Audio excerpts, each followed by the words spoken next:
How will you carry out the following transformation? So when we have to do any synthesis, we always count our carbons. So 1, 2, 3, 4 carbons on the left side, and 1, 2, 3, 4, 5, 6 carbons on the right hand side. So which means that we are actually adding 2 carbons to this. Now, since we are in the alkynes chapter, the only way we have learned is, of course, to add carbon-carbon bonds or form carbon-carbon bonds using an alkyne, which is perfect because we have an alkyne group over here. Okay, so we're going to use this alkyne group in order to form a carbon-carbon bond.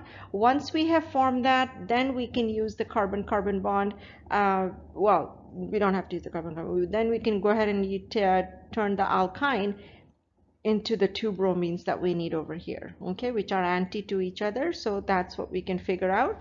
So let's go ahead and first go to add our carbons over here. So the best way to do that is, of course, make this into an alkanite ion, which means that we treat that with a base. And so here we have that and that, and so this hydrogen right here, right, so that one is going to go away.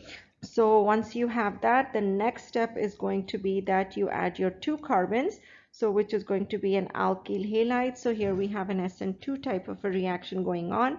And so 1, 2, 3, and then 4, 5. So 4, 5, and then 1, 2, 3, 4, and then 2 carbons on the other side. Okay, so that's that. Once we have this, now we have to see how to add our 2 bromines.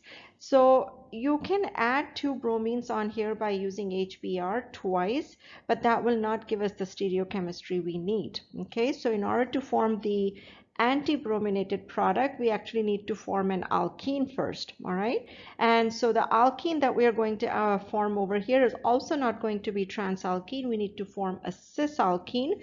So let me write that for you over here on the side. So you need to form a cis-alkene. All right, so that's cis-alkene will then give us the transbromination. All right, so you can't get you don't want to start with a transalkene, okay, over here. So in order to get a cis double bond, in order to form a cis double bond, you need to add Lindlar's catalyst, okay, to this. So Lindlar's catalyst,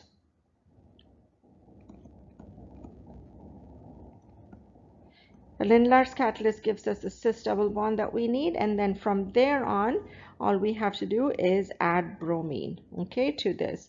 So the bromine that we add will automatically, the way its addition and the mechanism works is by doing an anti-addition, okay, so then we get the stereochemistry that we want. So again, a little bit of a process, but not very long, okay. So the first is just an acid-base reaction. The second is an SN2 reaction where you form a carbon-carbon bond. The third one is where you do hydrogenation in order to get your cis or transalkene. Here we need a cis, okay, so we got a cis-alkene, and then you add the bromine in order to get your final product.